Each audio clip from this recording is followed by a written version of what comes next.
नमस्कार, स्वागत है आप सभी का गणेश एस्ट्रो हेल्प में। मैं हूं आपके साथ डॉक्टर दिलीप और बहुत बहुत स्वागत करता हूं आपका ज्योतिष के इस प्रोग्राम में। आज हम बात करने वाले हैं कुंभ राशि कुंभ लग्न के लिए क्या लेकर आ रहा है ये विशेष संयोग। बहुत सारे ग्रह मकर राशि में एकत्रित हो रहे हैं। बहुत सारे ग्रह, शनि, गुरु, बुध, शुक्र, चंद्र भी वहाँ आएंगे, सूर्य, ये सब। ऐसा कभी कभी होता है। शनि तो वैसे इतना धीमे घूमते हैं कि एक राशि में 30 साल बाद आते हैं। और अबाउट इसके साथ वहाँ पर गुरु, शनि, बुध, शुक्र, सूर्य और 16 तारीख के आसपास चंद्र भी पहुँचेंगे। तब तक सूर्य वहाँ से निकल चुके होंगे। पर फिर भी एक विशेष घटना है और इतने सारे ग्रहों का फोकस आपके 12th हाउस पर आ जाता है और यहाँ से ये सारे ग्रह 6th हाउस मतलब 12वें भाव पर आ जाता है और वहाँ से 6ठे भाव को ये देखेंगे।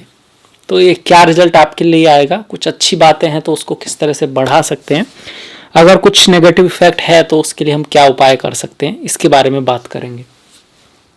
सबसे पहले समझना होगा कि 12th हाउस में जब ग्रह आ रहे हैं 12वें भाव में, द्वादश भाव में आ रहे हैं तो उसका मतलब क्या है।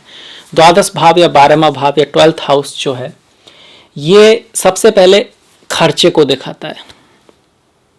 खर्चा, किसी चीज़ का खो जाना, गुम जाना, घाटा हो जाना, ये दिखाता है।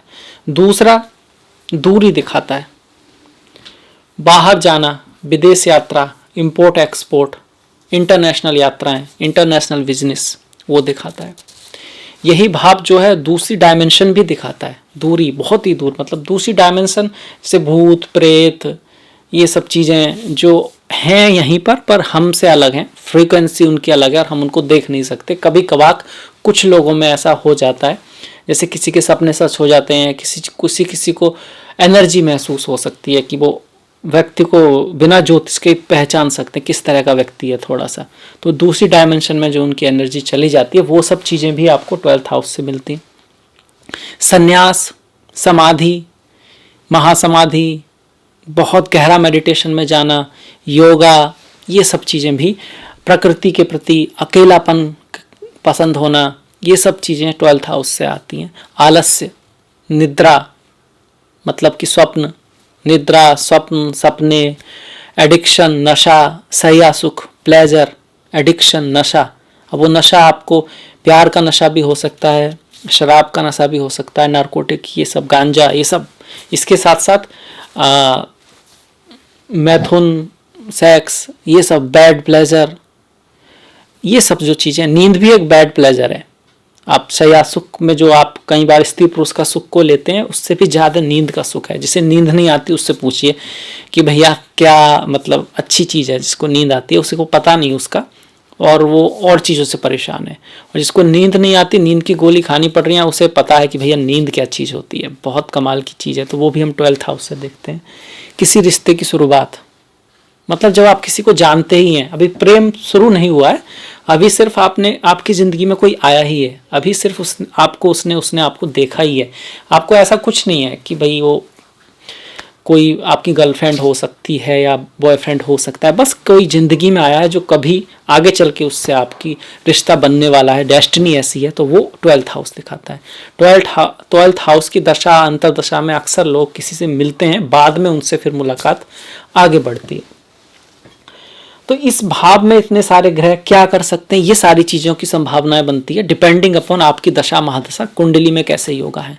मतलब पैसे के मामले में सावधान रहना है, कहीं पर भी कोई बड़ा इन्वेस्टमेंट नहीं करना है, लॉस हो सकता है, घाटा हो सकता है। बाहर की यात्रा की प्लानिंग है तो एक पॉजिटिव इंडिकेशन है। वीज़ा आदि के लिए आपने अप्लाई कर रखा है, आप कहीं बाहर यात्रा के लिए, पढ़ाई के लिए, इंपोर्ट एक्सपोर्ट का आपका बिजनेस है, पॉजिटिव इंडिकेशन है। उसके लिए चीज़ें आपको सहयोग करेंगी, प्रकृति आपका सहयोग करेगी। नशे आदि की अगर आपको आदत है, अच्छी चीज़ नहीं है, पहली बात। तो दूसरी बात, आप थोड़ा बढ़ सकती है। आदत नहीं है तो भी अगर ऐसी चीज़ों की अपॉर्चुनिटी बनने के चांसेस हैं तो दूर रहिए, पहले से ही दूर से ही राम राम, क्योंकि ये चीज़ें ना ही घुसें तो अच्छा है। अब उसमें घुस के देखें और फिर छोड़ें, उससे बेहतर है कि उसमें जा ही ना, तो वो अच्छा है। क्योंकि काम की ये जो नशे की जो चीज़ें होती हैं वो ऐसा नहीं होता है नॉर्मली कि आपने किया और फिर पसंद नहीं आया तो छोड़ दिया। नॉर्मल यही होता है, पहले किया, थोड़ा पसंद नहीं आया, थोड़ा पसंद आया तो फिर से किया, फिर जब एंड में बिल्कुल जब प्रॉब्लम होने लगती है तब कुछ लोग छोड़ पाते हैं, कुछ तो फिर भी नहीं छोड़ पाते। तो बेहतर है कि दूर से ही अपने ऊपर ही एक्सपेरिमेंट करने से, सीखने से अच्छा है आप देख कर ही सीख लें। इसको विवेकानंद ने भी कहा है कि अपने ऊपर सारी चीज़ें करके सीखने के लिए लाइफ बड़ी छोटी पड़ जाती है। तो इसलिए ज्ञान, किताबें, दूसरों को देखकर हमको चीज़ों को ग्रहण कर लेना चाहिए। सपनों की, नींद की अगर आपको पहले से प्रॉब्लम है तो ऐसे में प्रॉब्लम बढ़ सकती है, तो उसका आप पहले से ध्यान रखें। जो भी चीज़ें यूज करते हैं, योगा, मेडिटेशन, उस सब को बढ़ाएं।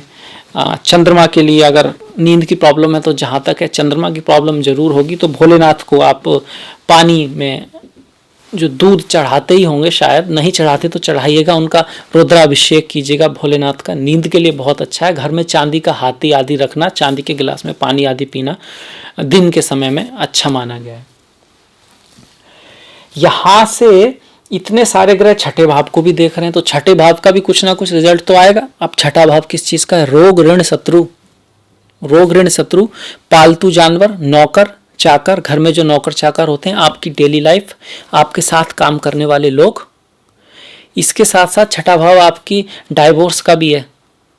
पत्नी के भाव से 12th हाउस है, तो डाइवोर्स, लड़ाई झगड़े, कोर्ट केस, इन सब का भी है। तो स्वास्थ्य का भी है। डॉक्टर्स जो होते हैं, 12th हाउस भी है। जेल, हॉस्पिटल्स, मोनेस्ट्री, इन सब का भी 12th हाउस है। घाटे और विदेश यात्रा और जो बाकी सब चीज़ें बताई हैं, उसके साथ साथ जेल, मोनेस्ट्री, ये सब, तो दोनों तरफ से कुछ कुछ ऐसा नेगेटिव चीज़ें भी आ रही हैं, जेल वगैरह ये सब। तो लड़ाई झगड़े से बचना है। अगर कुंडली में ऐसे कुछ योग हैं तो फिर प्रॉब्लम हो सकती है, नहीं है तो कोई खास प्रॉब्लम आएगी नहीं। अगर है, 12th हाउस का स्वामी बहुत अच्छी जगह नहीं है, राहु और शनि की दृष्टि है 12th हाउस पर, तो फिर दिक्कत आ सकती है। तो इस चीज़ का ध्यान रखें। लड़ाई झगड़े से बचें, फालतू की प्रॉब्लम में बिल्कुल घुसे ही ना। अपने लक्ष्य के प्रति ध्यान रखें, आपकी एनर्जी को इधर उधर वेस्ट ना करें। मन को शांत करें। शांत रहने के लिए मेडिटेशन का प्रयोग करें। अच्छे विचारों को सुने, अच्छे विचार ही देखें वीडियो, और अच्छे विचार ही मन में लाने की कोशिश करें।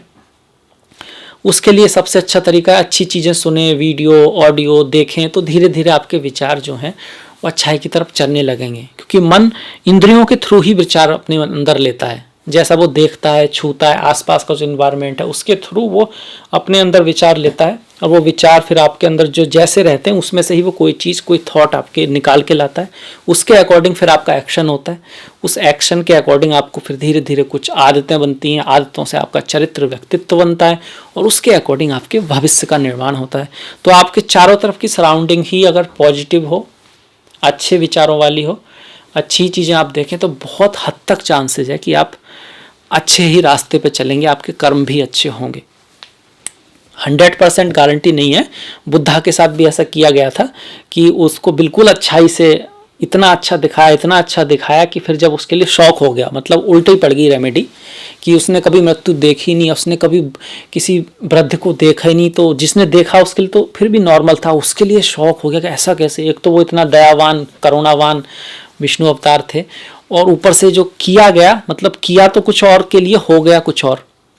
होनी अनहोनी होती नहीं, होनी है सो होए, मतलब अनहोनी कुछ होती नहीं है, जो होना है वो तो होगा ही।